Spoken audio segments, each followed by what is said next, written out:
සුබ උදෑසනක් සියලු දෙනාට බොහොම සන්තෝෂයි ඔබ සියලු දෙනා දකින්න පළවෙනි වතාවට ඇවිල්ලා තියෙන අය ආදරෙන් පිළිගන්නවා බෙතෙල් පවුලට. ඉතින් කොහොමද ජීවිතේ? කොහොමද ජීවිතේ පුතා? දුව කොහොමද ජීවිතේ? මේ පැත්තෙන් හම්බ කොහොමද ජීවිතේ? හොඳයිද? මල් 7යිද? මල් 7යි. මල් 10ක් වාට ඕන කැමති මල් ගානක් කියන්න පුළුවන්. මල් 7යි. හරි. අපි නිකන් වචනෙට කියන්නේ මල් 7යි කියලා නේද?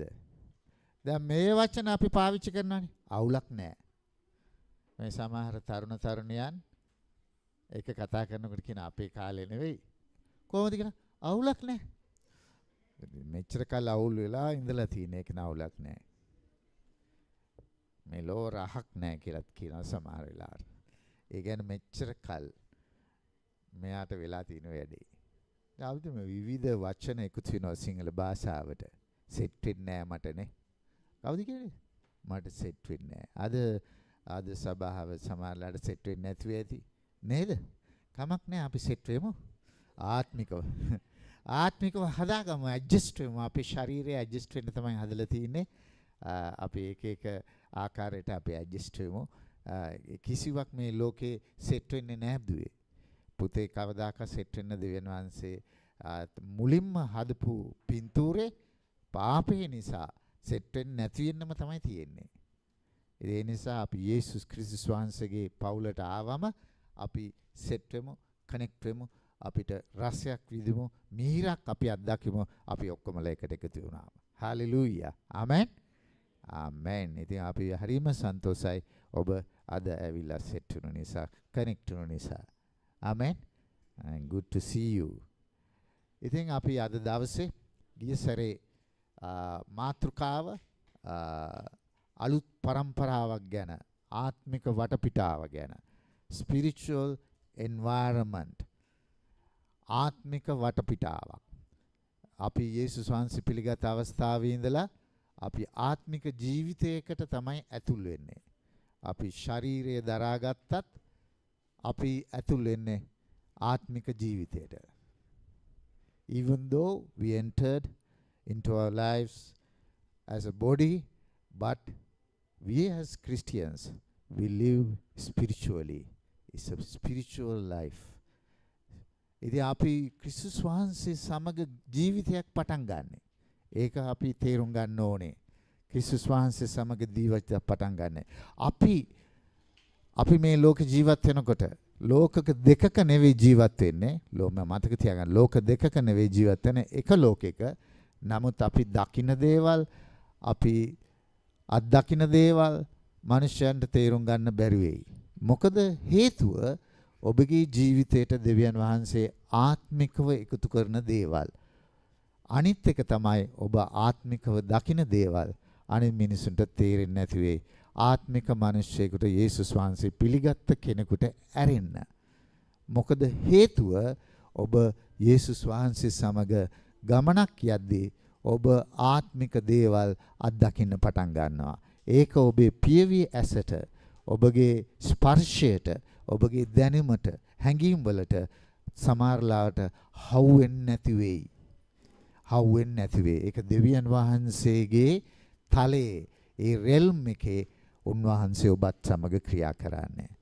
ඉතින් දෙවියන් වහන්සේ ආත්මයක්, ඒ දෙවියන් වහන්සේ ආත්මයක් නිසාම ඔබ තුල ක්‍රියා කරන අන්දම ඔබගේ මනසේ විග්‍රහයට ලක් කරන්න බැරි වෙයි.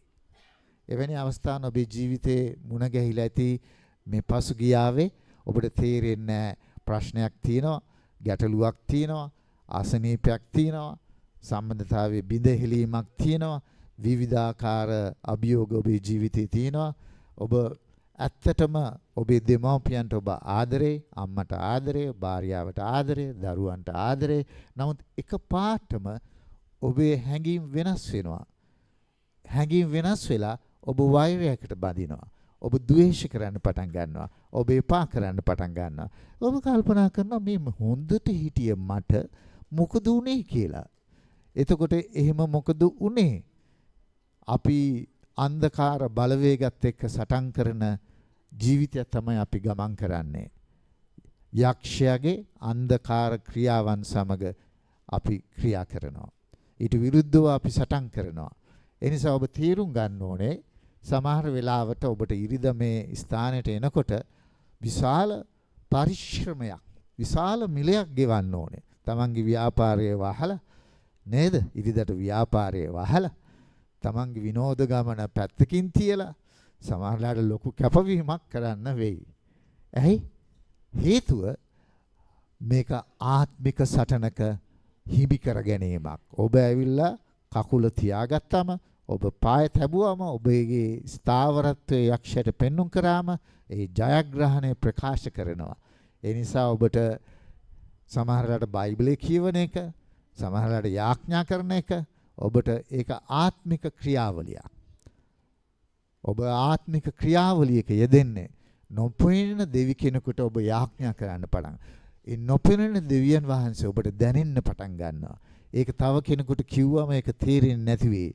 ඇයි? ඔහු තමන්ගේ පියවි ඇසින් ඔහු දකින්න ඕනේ දෙවි කෙනෙක් නැති නිසා, ඔබ අදහන දෙවි කෙනෙක් නැති නිසා, දකින්න නැති නිසා ඔහුට ඒක තේරුම් ගන්න බෑ. නමුත් ඔබ දන්නවා ඒ දෙවියන් වහන්සේ මාව බලවත් කරන, ඔබව බලවත් කරන දෙවියන් වහන්සේ බව.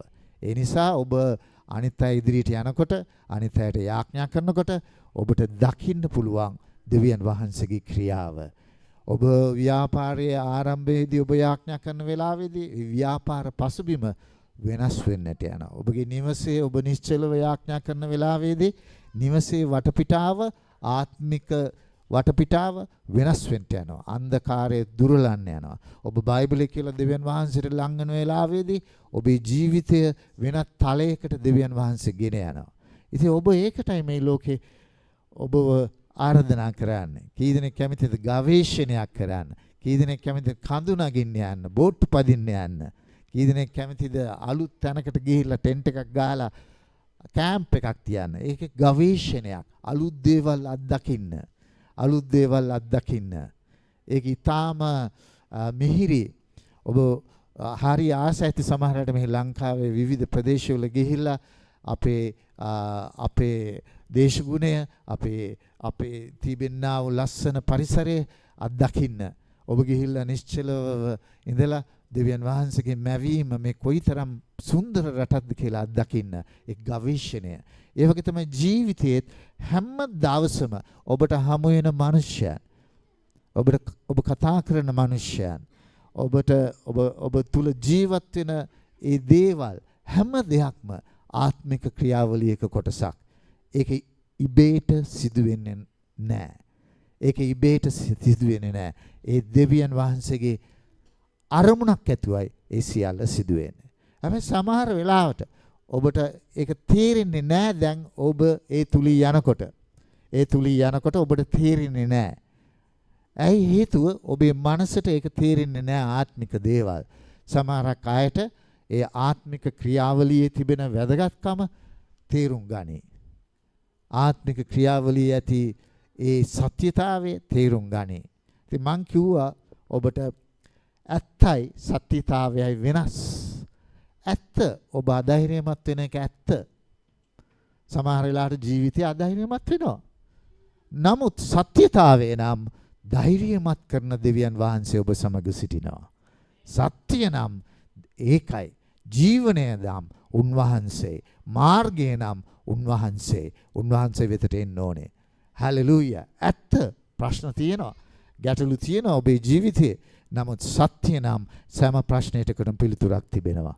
නමුත් ඒක ඔබගේ වෙලාවට නෙවෙයි, ඒක දෙවියන් වහන්සේගේ වෙලාවටයි. ඉතින් අපි සමහර වෙලාවට අප අතරින් වෙන ආදරණීයන් ගැන අපි කල්පනා කරනවා. ඇයි අය අපි අතර ජීවත් වුණේ නැත්තේ? ඇයි අපි මෙච්චර ආදරය කරන අය වේලස්සනෙන්ම අපින් අරගෙන ගියේ? සමහරලාට ඒක ඔබට තේරෙන්නේ නැතුව ඇති ජීවිතේ. ඒක එහෙම වෙන වෙලාවල් තියෙනවා ජීවිතේ. අපිට මේ සදාතනේ අපි ලැබුවත්, අපි සදාතනේ ජීවත් වෙන්න දෙවියන් වහන්සේ නියම කරලා තිබුණත් මේ පොළවේ සීමාවන් වලට අපිට යටත් වෙන්න සිදු වෙනවා. කවදා හරි මේ ශරීරයේ කූඩාරමට දෙවියන් වහන්සේ කියයි අකුලගෙන එන්න මගේ ස්වර්ගයට. එදා ඒ වෙලාවේ ඔයාට මේවා ඔක්කොම දාලාගෙන අකුලගෙන යන්න වෙනවා. හලෙලූයා. ආමෙන්. ඉතින් ඔයාගේ සපත් දෙක හැමදාම දාගන්න ඔයාට බැරි වෙයි. වෙන කෙනෙක් ඕක කඩලා හරි දායි ඕක ඇතුළට. ඇයි පණ නැති වෙලා මැරිලා ඉන්න වෙලාවක කෝට් එක දෙකට කපලා දායි. එහෙම තමයි ජීවිතය. ඉතින් ඒ නිසා මේ පොළවේ ඉන්නකොට ප්‍රීතියෙන් ජීවත් වෙන්න. ඒකයි යේසුස් වහන්සේ කිව්වේ.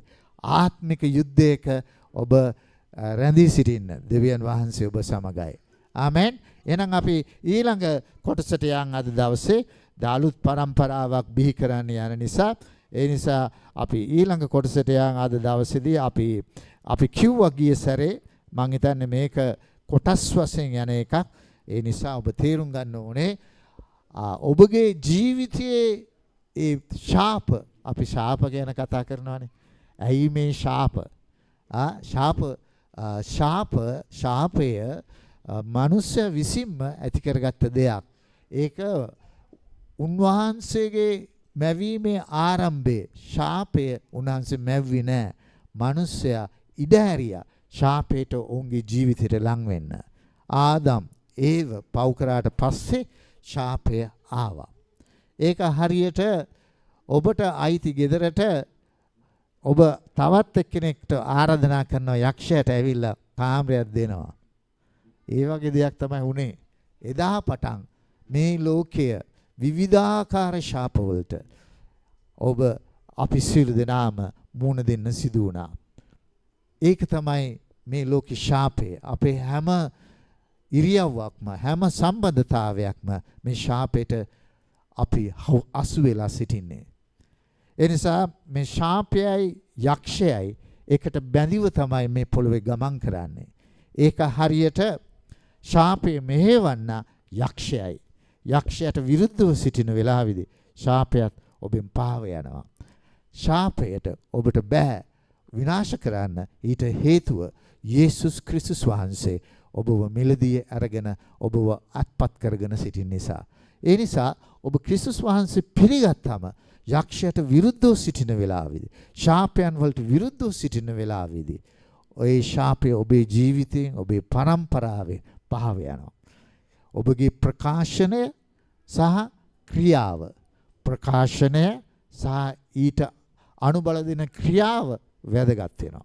ඒ නිසා තමයි ඔබ ජයග්‍රහණය කරන්න ඔබේ ජීවිතේ. ඔබ අලුත් පරම්පරාවක්. ඔබේ තාත්තා සීයා වගේ නෙවෙයි. ඔබ අලුත් පරම්පරාවක් දුවේ පුතේ.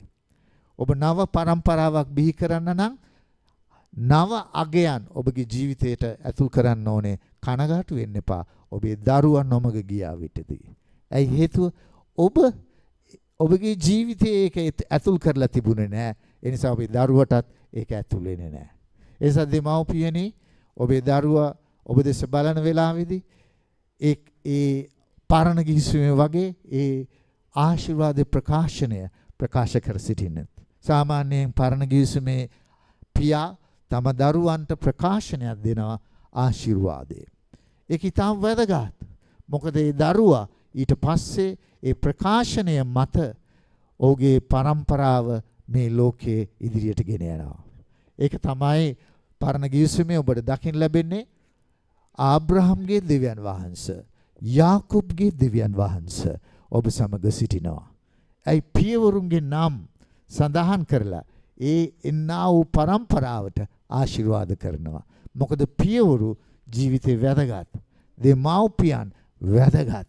දෙමව්පියන්ගේ ක්‍රියාකලාපය පරම්පරාවකට ඉතාමත්ම වැදගත්. ඔබගේ කල් ක්‍රියාවන් දරුවා ග්‍රහණය කරගන්නවා. ඊටාම වේගෙන් ග්‍රහණය කරගන්නවා. සමහර දේවල් ඔබගේ ජීවිතේ ඔබ ඒක දැනුමක් නැතුව හරි දැනුමක් ඇතුව හරි ඔබේ ජීවිතේ ක්‍රියා කරන විටදී ඒ දරුවත් ඒක ග්‍රහණය කරගන්නවා. ඔබ කතා නොකරන පුද්ගලයෙක් නම්, ඔබ වැඩි බෙදා ගන්න නැති පුද්ගලයෙක් නම්, ඔබ අద్భుත කෙනෙක් නම් ඔබගේ දරුවත් අద్భుත කෙනෙක් වෙයි. ඇයි හේතුව? ඔබගේ ඇතුලෙන් ඔබ කවදාවත් පුංචි කාලේ ඉඳලා තාත්තලා විශේෂයෙන්ම තමන්ගේ ජීවිතයේ හැඟීම් දේවල් තමන්ගේ දෙමාපියන් සමග ඒ අයගේ දෙමාපියන් සමග බෙදාගත්තේ නැහැ. ඒ සම්බන්ධතාවය තිබුණේ නැහැ. ඒ නිසා මේ සම්බන්ධතාවයේ සුව වෙන්න ඕනේ. තමන්ගේ දරුවට ඒ සම්බන්ධතාවයේ ඵලය අත්දකින්න, ආශිර්වාදය අත්දකින්න. ඒකයි බයිබලේ කතා කරන්නේ. පසුතැවිල්ල ගැන, පස්තාතාපය ගැන. අපි දෙමාපියන් හැටියට අපි පසුතැවිලි වෙන වෙලාවේදී අපි දරුවන් නව පරම්පරාවකට ඔවුන් ඒකේ ආශිර්වාදය ගෙන යනවා. ඉතින් ඔබ සිටින්නේ පරම්පරාවක් වෙනස් කරන්න පුළුවන් පුද්ගලයෙක් හැටියටයි, අද්විතීය පුද්ගලයෙක් හැටියටයි දුවේ පුතේ, දෙමව්පියනේ, සහෝදර සහෝදරියනේ. ඒ නිසා අපි තේරුම් ගන්න ඕනේ යක්ෂයා හැම තැනකටම රිංගනවා. කතා බහට රිංගනවා, සුවද සම්බන්ධතාවයට රිංගනවා, යහපත්කමට රිංගනවා, හැම තැනටම රිංගනවා. මොකද යක්ෂයා කූටයි, උපක්‍රමශීලී. ඒ නිසා විවිධ අයුරින් ඔබට බාධා පමුණවන්නට එනවා. විනෝදයට ඇතුල් වෙනවා. විවිධ අයුරින් ඔබව නොමග යවන්න අදහස් කරනවා. මුදල් වලට ඇතුල් වෙනවා. ඔබේ ශරීරයේ අසනීප වලට ඇතුල් වෙනවා. විවිධාකාර ලෙස ඇතුල් වෙනවා. බයිබලයේ යේසුස් වහන්සේ සමහර වෙලාවට රෝග වලට අණ කරනකොට යක්ෂයාට අණ කරන පහව යන්න කියලා. අන්ධ බවින් ඉන්න අන්ධකාර බලවේග වලට අණ කරනවා යන්න කියලා. ඊට හේතුව තමයි මේ අන්ධකාර බලවේග රෝග පිටිපස්සේ සිටිනවා. ඒ නිසා තමයි ඔබත් මමත් මේ ආත්මික සටනක යෙදී සිටින්නේ. රෝගයක් කියන්නේ ඔබට වේදනාවක් ගෙන දෙන දෙයක්. ඔබගේ ජීවිතේ නොමග යවන දෙයක්, අධෛර්යමත් කරන දෙයක්. නමුත් ඔකගේ ආත්මික ක්‍රියාවලියක්. ඔබ තේරුම් ගත්තොත් ඒකට විරුද්ධව නැගී සිටින්න යේසුස් ක්‍රිස්තුස් වහන්සේගේ නාමයෙන් ඔබ ජය ගන්නට යනවා. ඒ නිසා අපි පෙරලා ගමු මේ වෙලාවේ ස්වාමීන් වහන්සේගේ වචනය කනකොටගෙන අපි උන්වහන්සේගේ වචනේ කොටසක් බලමු. අද දවසේදී පළවෙනි පේතුරුස් 2:9 අපි මේ පදයේ කරේ කාලේ ගත කරමු. මේ පළවෙනි පේතුරුස් 2:9 ඔබ හොඳට දන්න පදයක්. ඔබ පෙරලා ගත්තද? බයිබලේ පෙරලා ගත්තා නම් අපි කියමු සියලු දෙනාම හඬ නගලා. නමුත් අන්ධකාරයෙන් දැන් අපි සියලු දෙනාම තේරුම් ගන්න ඕනේ මේ අන්ධකාරය කියන්නේ මොකක්ද?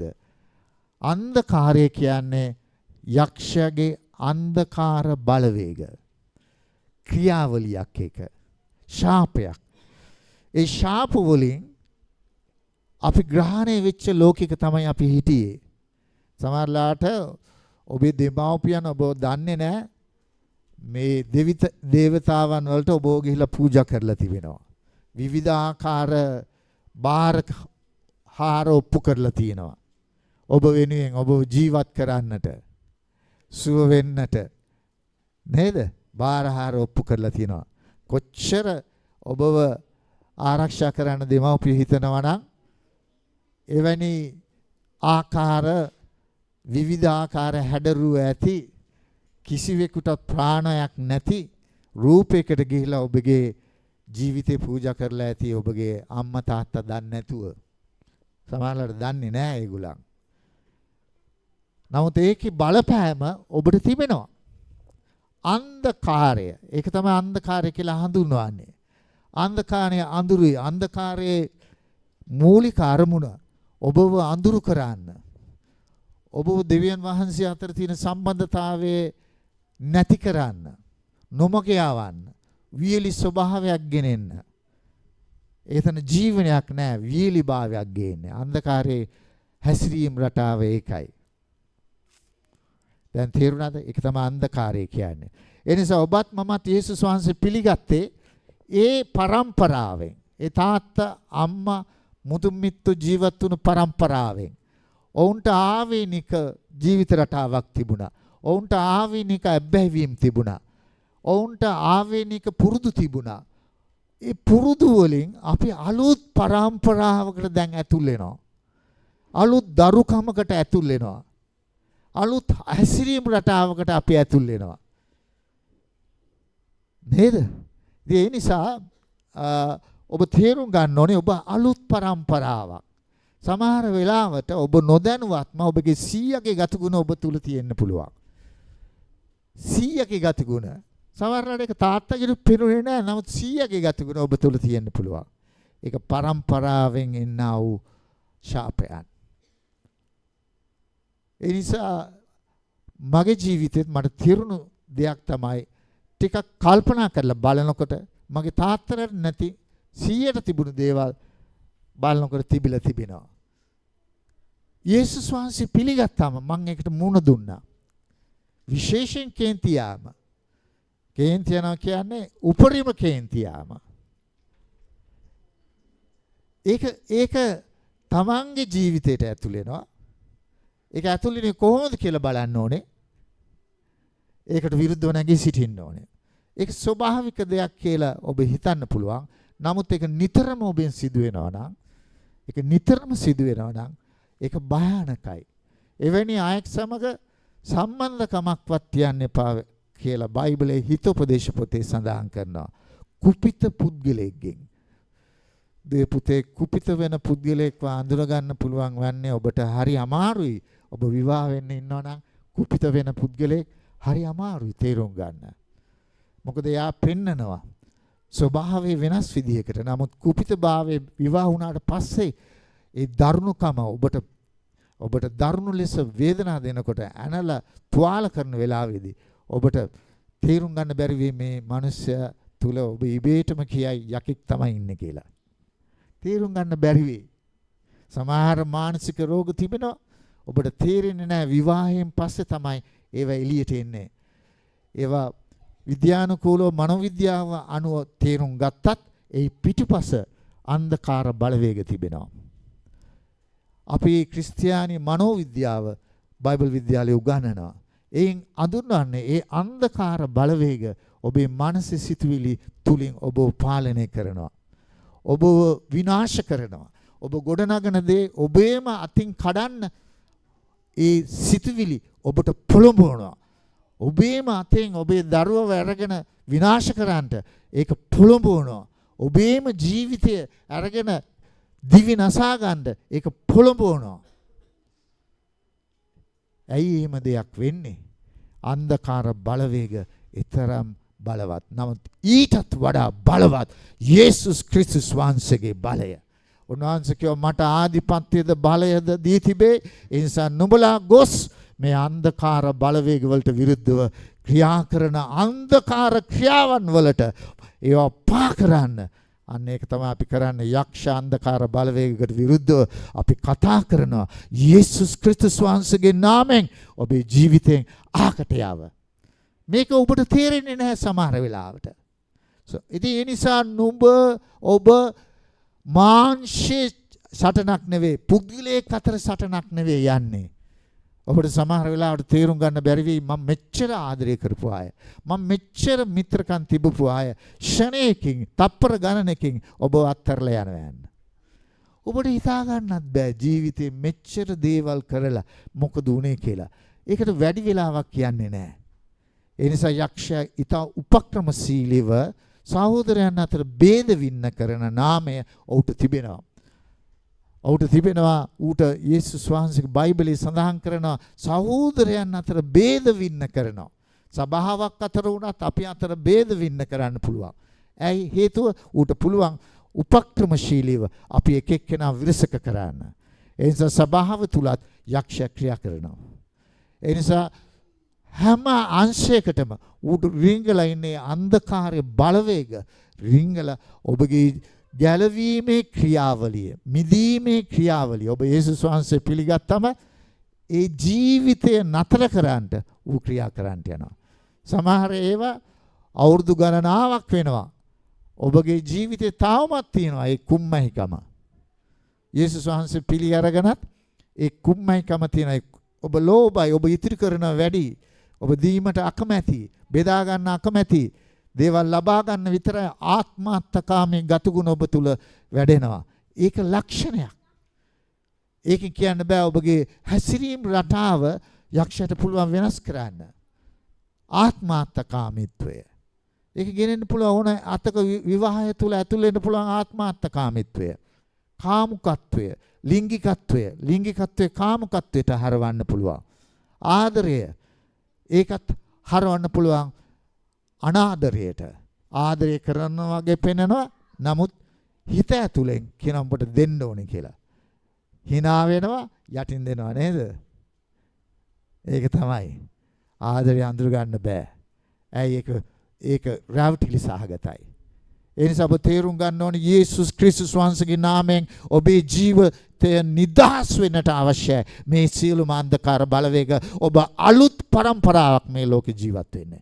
ඒ නිසා ඔබ අලුත් પરම්පරාවක් විතරක් නෙවෙයි අලුත් પરම්පරාවක් බිහි කරන්නයි මේ පොළොවේ සිටින්නේ. මොකද ඔබගේ ජීවිතයේ බලපෑම ඔබගේ ලේවලින් එන දරුවන්ට බලපානවා. ඒ වගේම යේසුස් වහන්සේ පිළිගන්න හැම ආත්මික දරුවෙකුටම ඒක බලපානවා. ආමෙන්. කීදෙනෙක් කැමතිද ආමෙන් කියන්න? ඒ නිසා අද හොඳට මතක තියාගන්න ඊයේ දවසේදී මම වෙන්නප්පු ප්‍රදේශයේ සිටියේ අපොස්තලික සභාවේ තරුණයන් සමග සභාවල් 5ක තරුණයන්ගේ රැලි එකකට සහභාගී වුණා. අවසානයේ අපි යාඥා කරා බොහොම අයට මම දැකපු එක කාරණාවක් තමයි තරුණයන් ඔවුන් දෙමව්පියන්ට ආදරෙයි. නමුත් ද්වේෂය කියන එක හදවතේ ඔවුන්ගේ තිබිලා තිබෙනවා. ඔවුන්ට ඕනේ දෙමව්පියෝ රැක බලා ගන්න.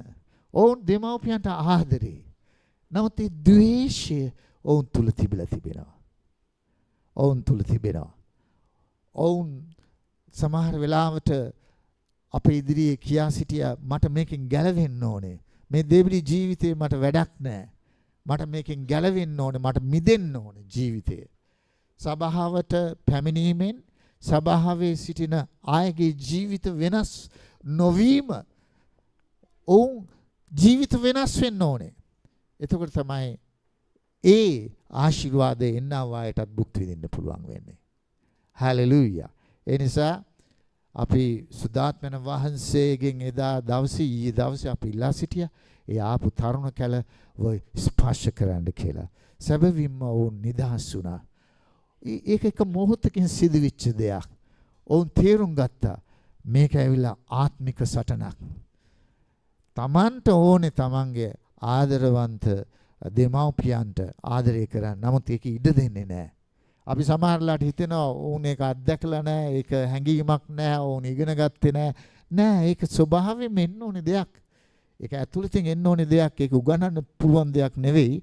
ඒ දෙමව්පියන්ට ගරු කරන එක ඒක ස්වභාවයෙන්ම ඔබ තුල තබලා තියෙන දෙයක්. ඒක නැති කරලා යක්ෂයා තියෙන්නේ. ඒක අක්‍රිය කරලා තියෙන්නේ. ඊට හේතුව ඒ වෙනුවට ද්වේෂය, එපා වීම, ගෙදර පරිසරයේ නුහුරු කිරීම, ගෙදර පරිසරයේ අමිහිරි කිරීම ඒ තරුණයන් අත්දැකලා තිනවා. ඒ නිසා ගෙදරින් පලා යන්න තමයි උත්සාහ කරන්නේ. අපි දකිනවා පසුගිය කාලේ තරුණයන් විතර නෙවෙයි ළමයි නැති වෙනවා. ගෙදරින් පලා යනවා. ඒතර මොකද්ද වෙන්නේ? ඇයි මේ යන්නේ? ඔබටත් හිතලා තිනවද ඒ වගේ? ටීනේජ් සිටින අය තේරලා තියනවද? මාට ගෙදර යන්න ඕනේ නිදහස දකින්න. එක පාටම සිතුවිල්ලක් එනවා. එක පාටම ඔබට ඔබගේ ජීවිත විනාශ කරගන්න සිතුවිල්ලක් එනවා. ඒ නිසා බයිබලයේ කියනවා ඔබ අන්ධකාරයෙන් ආලෝකයට, විස්මපත් ආලෝකයට, තමන්ගේ විස්මපත් ආලෝකයට. අන්න ඒක හොඳට මම අද කියලා දෙන්නම්. මේ ටික වෙලාව අරගෙන. විස්මපත් ආලෝකයට. මොකක්ද මේ විස්මපත් ආලෝකය? මේකට ලෝකයට දෙන්න පුළුවන් දෙයක් නෙවෙයි. මේක දෙවියන් වහන්සේට දෙන්න පුළුවන් දෙයක්. ඔබගේ ජීවිතයෙන් හරියට ගංගාවක් ගලා යනාසේ ඔබගේ වටපිටාව සම්පූර්ණයෙන්ම වෙනස් කරන්න පුළුවන්. හalleluya. ඔබට පුළුවන් වෙනස් කරන්න. ඔබට පුළුවන් ඔබේ ව්‍යාපාරය, ඔබේ පවුල, ඔබගේ දරුවන් වෙනස් කරන්න. ඒක යන්න ඉඩ අරින්න. යක්ෂයා මොකද කරන්නේ? ඒක වසා ගන්නවා. ඒක අවීර කරනවා. ඒ ගලා යාම නතර කරනවා. ඒ විස්මපත් දේ බයිබලයේ කියනවා විස්මපත් දේ කියලා කියන්නේ සාමාන්‍යයෙන් ක්‍රියා කරන දෙයක් නොවේ. ඒක ආත්මික දෙවියන් වහන්සේගේ ක්‍රියාවක්. විස්මපත් ඒක පුදුමයටත් වඩා විස්මපත් ක්‍රියාවලියක්.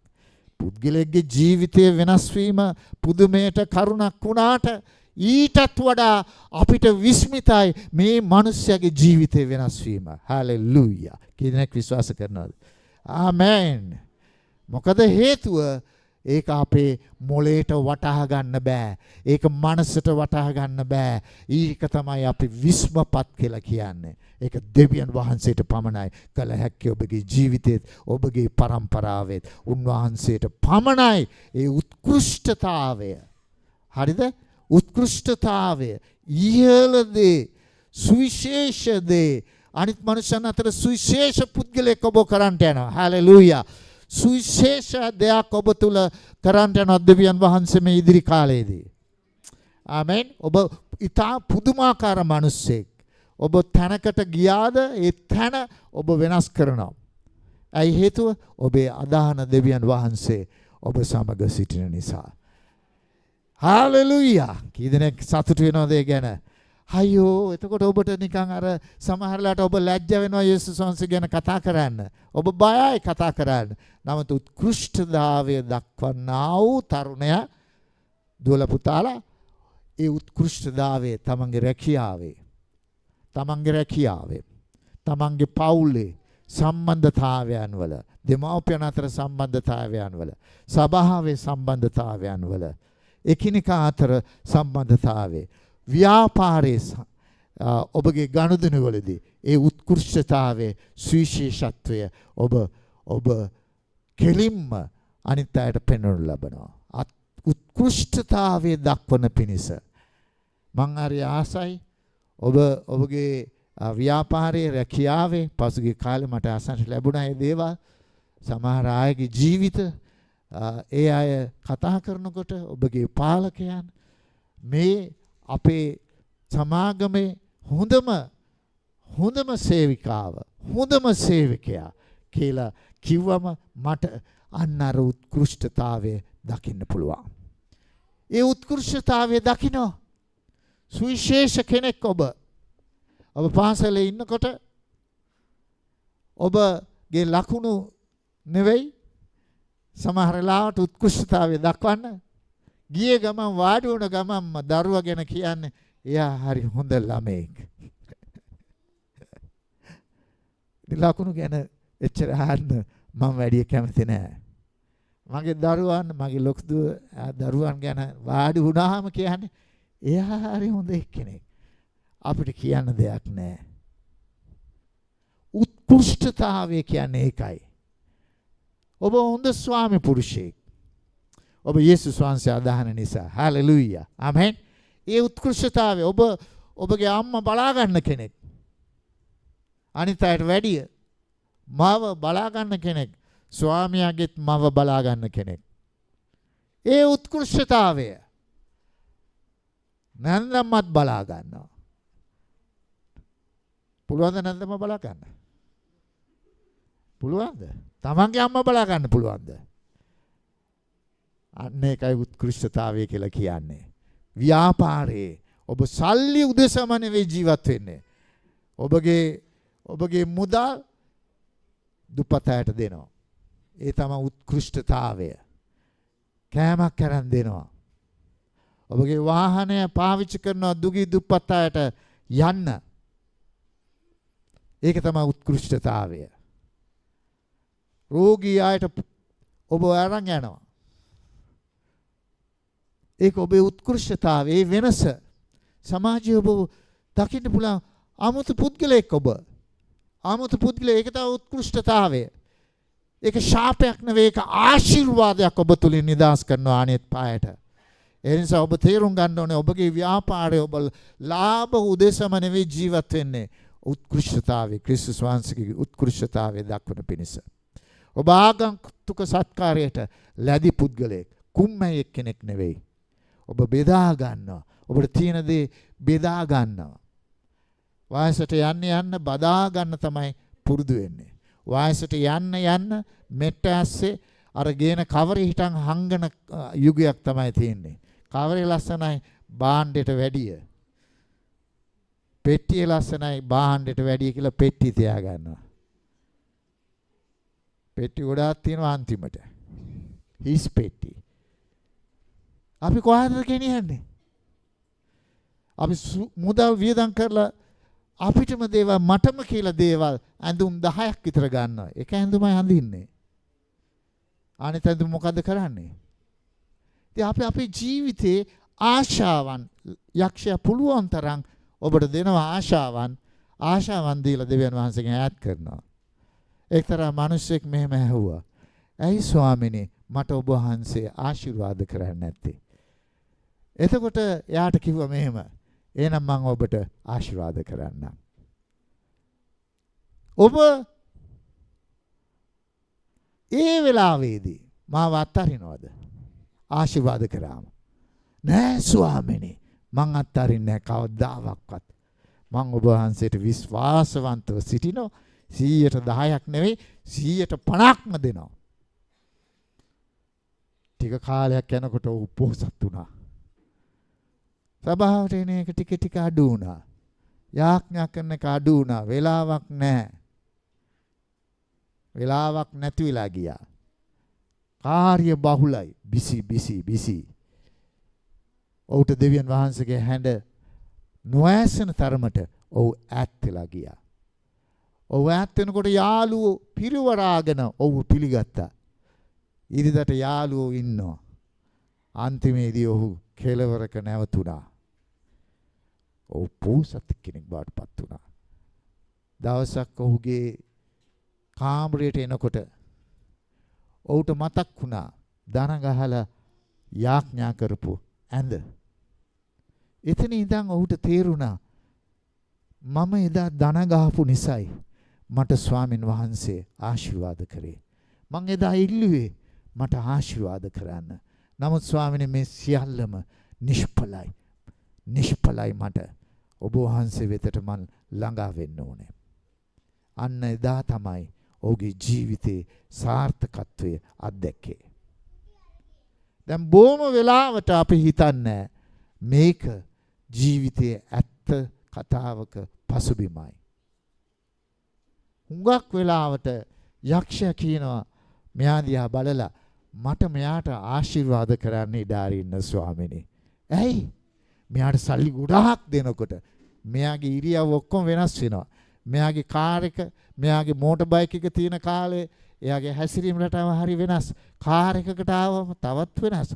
ඒතකොට BMW එකට ගියාම තවත් වෙනස්. එයාගේ ගෙදර තට්ටුව තියෙනකොට නැත්නම් ටාකරන් ෂෙඩ් එකේ ඉන්නකොට එයා හොඳයි. යටහත්. එපා එයා ටිකක් තට්ටුවට ගහුවම ඒතකොට ඇස්බෙස්ටොස් වුණාම ඒක ටික පොඩක් වැඩි වෙනවා. ඊට පස්සේ තට්ටු දෙකට ආවම එයාගේ ව්‍යාපාරේ පුළුල් වෙනකොට එයාව ලං වෙන්නවත් බෑ. ඇයි? එයාට මාන්නය එකතු වෙනවා. එනිසා සමහර වෙලාවට ඔබ නොදන්නා ආකාරයෙන් මේ උත්කෘෂ්ඨතාවයේ වළක්වන්න පුළුවන් ආකාරයේ යක්ෂ ක්‍රියා කරනවා. එනිසා ඔබ තේරුම් ගන්න ඒ ඔබ ක්‍රිස්තියානි ජීවිතය ගත කරනකොට මේවට මුහුණ දෙන්න. උත්කෘෂ්ඨතාවය වෙනස් වෙන්න. ව්‍යාපාරය වෙනස් වෙන්න ඕනේ. යේසුස් වහන්සේගේ නාමයෙන් ඔබගේ ජීවිතයේ ව්‍යාපාරයේ ඒ තලය වෙනස් වෙන්න. ඔබගේ හදවතේ ඇටිටියුඩ්ස් ඒ ප්‍රතිචාරය වෙනස් වෙන වෙලාවේදී දෙවනාංශ බලන්න ඔබේ හදවතයි. හලෙලූයා. ආමෙන්.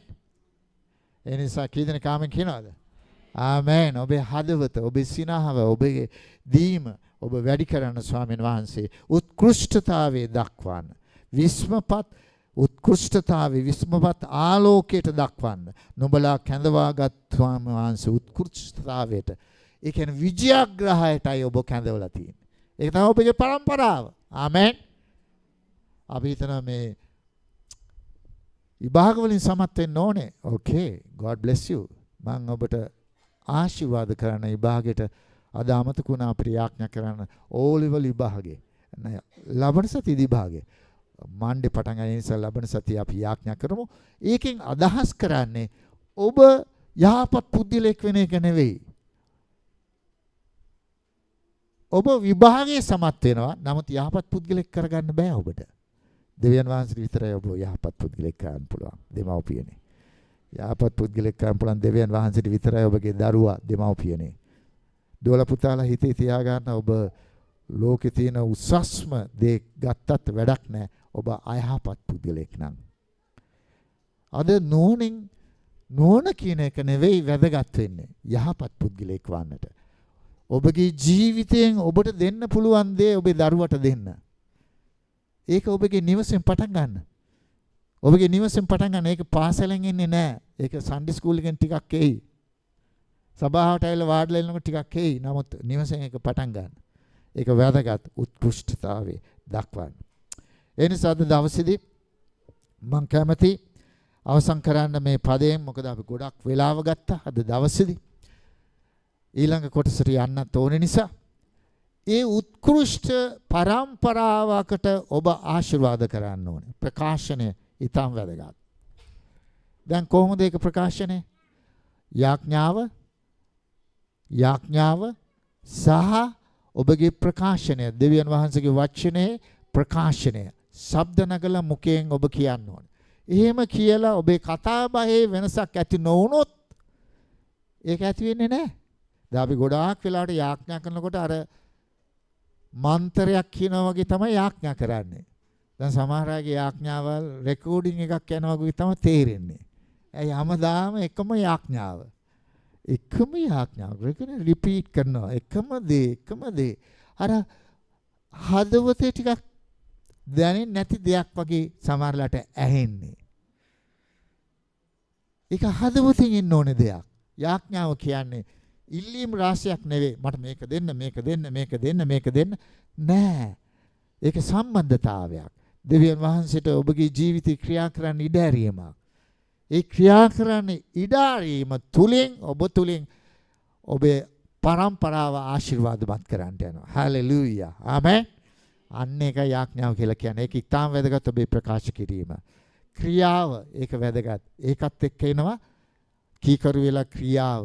අපි යාඥා කරනා වගේම අපේ ක්‍රියාවක් තියෙන්න ඕනේ. ඒකත් එක්කම මේ දෙක ශාපය මුදාහරින දෙයක්. අපි নমස්කාරය කියන්නේ ක්‍රියාවක්. ඒකේ ටියුන් එකේ ලස්සන නිසා නෙවෙයි දූල පුතලා අපේ ගීතිකාව කියන්නේ. හදවතට හැඟෙන හින්දා නෙවෙයි. ඒක දෙවියන් වහන්සේගේ ප්‍රකාශනයක්. ඒක ප්‍රකාශනයක්. විනාශුනේ නෑ මං. උන්වහන්සේගේ කරුණාව මගේ ජීවිතේ ආවා. ඒක ප්‍රකාශනයක්.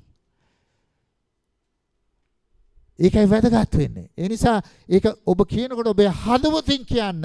එතකොට ඔබේ පරම්පරාව ආශිර්වාදමත් වෙනවා. ඒ කියන්නේ ඔබ ගෙදර ගිහිල්ලා ගීතිකාවක් කිව්ව පළියෙන් එහෙම නැතුව ඔබ নমස්කාරය මෙහෙව්ව පළියෙම ඔබ ආශිර්වාදමත් පුද්ගලෙක් වන්නේ නැහැ. ඔබගේ හැසිරීම රටාව සඳුදාංගාරෝද බදද බාස්පෙන්ද සිකුරාද සෙනසුරාද කෙසේද ඒක ඔබ ජීවිතයට ග්‍රහණය කරගන්නේ? අන්න එතනයි වැදගත් වෙන්නේ. යොෂුවට දෙවියන් වහන්සේ කතා කරා විතරක් නෙවෙයි. යොෂුවට කිව්වා ඔබ ගිහිලා පොරුන්දු දේශයට පාතබන්න. එතකොට ඔබට ඒක ආයිති වෙනවා. ඒ නිසා ඒක අත්පත් කරගන්න අවශ්‍යයි. ඔබ යාඥා කරපු දේ ක්‍රියාවට නගලා අත්පත් කරගන්න.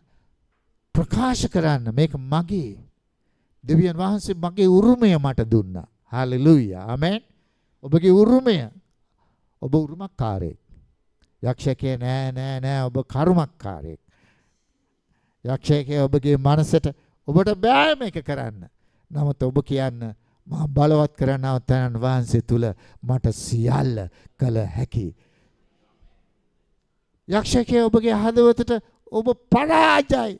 දැනටම පරාජය කීපාරක් පරාජය වුණා. නෑ මම මේ සියල්ල ඉදී අතිශයින් ජය ගන්න වෙමවා. යක්ෂයා ඔබගේ හදවතට කියයි ඔබ පව්කාරයෙක් ඔබ සිත දොස් තමයි. වරදක් කරා ඔබගේ වරදක් වුණා. ඇත්ත අපේ ජීවිතේ වරදක් නොකරපු කෙනෙක් ඉන්නවද මෙතන? මං ඇතුළේ සියලු දෙනාම අපිට වැරදි වෙනවා ජීවිතේ. නමුත් බයිබලයේ කියනවා අපේ පව් කියා දෙමුණා. උන්වහන්සේ විශ්වාසවන්තව ධර්මිෂ්ඨව සිටිනවා ඒකට සමාව දෙන්න. ඒ නිසා වැඩි දුර යන්න ඉඩ අරින්න එපා. ස්වාමීන් වහන්සේගේ ඉදිරියේ ඔබ සමාවයි දෙන්න. ශාපේ ඉවරයි. Full stop. කමා දාන්න එපා. අපි සමහරලාට කමා දාන්නේ. ක්‍රිස්තියානි ජීවිතේ කමා. ඇයි? ඊට පස්සේ අපි ජීවිතේ තීරණ අපි වෙනස් කරන්නේ මගේ අම්මට ඒ විදිහටමයි සලකන්නේ. මගේ සහෝදරයාට ඒ විදිහටමයි අර නපුරු විදිහට සලකන්නේ. ආදරය කියන එක නෑ. මේක අත්ත කතාවක්. එයාගේ නම ටෙනිසන්. ටෙනිසන්ගේ අත්ත කතාව. බිලීගේ තාත්තා අපේ සභාවට ආවේ. මුල් කාලේ යේසුස් වහන්සේ පිළිගත්තම ඔව් බේබද්දෙක්. ඔව් බොන කෙනෙක්. ඔහුගේ කතාව සාක්ෂියක් හැටියට පූපිට් ඉස්සරහට ඇවිල්ලා මෙහෙම කිව්වා. මගේ ජීවිතේ මට සතුරෙක් හිටියා. මට සමා වෙන්න මම මේ වචන පාවිච්චි කරාට මට ඒ සතුරා කෑලි වලට කපලා චූටි කෑලි වලට ඒ කෑලි කපලා තෙලේ දාලා බදලා ඇත්තට කන්න හිතුණා. ඊම හිටපු මගේ හදවත යේසුස් වහන්සේ ස්පර්ශ කරා. උන්වහන්සේගේ වචනය ඒ අන්ධකාර බලවේගය මගෙන් දුරු කරා. එදා මං ගෙදර යනකොට මගේ සතුරගේ ගෙදරට මම ඇවිදගෙන ගියා. ඒ අය ඔක්කොම හැංගෙන්න පටන් ගත්තා. ඇයි මේ යකෙක් එනවා අපිට ගහන්න මරන්න. ඊට පස්සේ හයියෙන් කෑ ගහලා කිව්වා දුවන්න එපා හැංගෙන්න එපා මම වෙනස් වුණා කියලා. අරුන් ඒකත් විශ්වාස කරේ නෑ. හැංගිලා හිටියා. ඒක දරුවෙක් විතරක් ඉස්සරහා හිටියා. ඒ දරුවා දිව්වේ නැහැ. අංකල් කියලා කතා කරා. ඒ ගෙදර ඉන්න දරුවා. ඒ දරුවා වඩා ගත්තා. තමන්ගේ හදවතට තුරුල් කරගත්තා. මට සමා වෙන්න පුතා කියලා කිව්වා. එතකොට හැංගිලා ඉන්න කට්ටිය ඔක්කොමලා ආවා එළියට. ඔබට මොකද වුනේ? ඔබ බීලාද? නෑ බීලා නෙවෙයි. මගේ ජීවිතේ වෙනස් වුණා. මෙන්න මේකයි උත්කෘෂ්ඨතාවය. නිකම් බොරුවට අපි කතා කරලා වැඩක් නැහැ. ජීවිතේ අපි සමාව කියන එක ප්‍රකාශ කර සිටින්න ඕනේ. හාලෙලූයා. අපිට ආසයි ගීතික ගායනා කරලා අපේ හිත ඇතුලේ තිත්තකමයි කුම්මයිකමයි ඒ දුගඳහමන ජීවිතය යේසුස් වහන්සේ කිව්වා ඒ පරිසවරුන්ට උඹලා ඇවිදින්නේ මිනි වලවල්. මිනි සෝන්කොත් ඇතුලේ ගඳයි. එහෙම වෙන්න එපා. අපි ස්වාමින් වහන්සේට ස්තුති කරමු. ඒ නිසා අද දවසේ අපි සියලු දෙනා නැගිටලා ස්වාමින් වහන්සේට කැප වෙමු මේ වෙලාවේ. අපි යාඥා කරමු යේසුස් ක්‍රිස්තුස් වහන්සේගේ උතුම් නාමයෙන්. ඒ උත්කෘෂ්ඨතාවය. හalleluya. ඒක ටිකක් අමාරුයි කියන්නේ දිවි උලක් විනා නේද? ඔය කීපාර දෙකන උත්කෘෂ්ඨතාවය. ඒක බයිබලයේ වචනයක්. ඒක සිංහල බයිබලයේ ඊටාම ඉහළ වචන. මම හරි ආසයි ඉංග්‍රීසි වචනයට වැඩිය ඉංග්‍රීසි වචනේ වැඩි සිංහල උත්කෘෂ්ඨතාවය. හalleluya. ඒක සාමාන්‍ය මිනිස්සුන්ට හිතා ගන්න බැරි දෙයක්. ඔබට ඉඩ කඩන් හිමි වෙන්න යනවා. ව්‍යාපාර දියුණු වෙන්න යනවා. ඔබ අත ගන්න යමක් ඇද්ද? දෙවියන් වහන්සේ සාර්ථක කරන්න යනවා. යේසුස් ක්‍රිස්තුස් වහන්සේගේ උතුම් නාමයෙන්. ඔබ තවත් දුගියෙක් නෙවෙයි. දෙවියන් වහන්සේ තුල ඔබ පොහොසත්. දෙවියන් වහන්සේ තුල පොහොසත් කෙනා උන්වහන්සේගේ ආත්මය කන්නකොටගෙන ඔබගේ ආත්මය සඵල වෙන්නක් මෙන්. බයිබලය කියන්නේ ඒකයි. ආත්මය සඵල වෙන්නක් මෙන් ඔබද සඵල වෙනවා ඇත.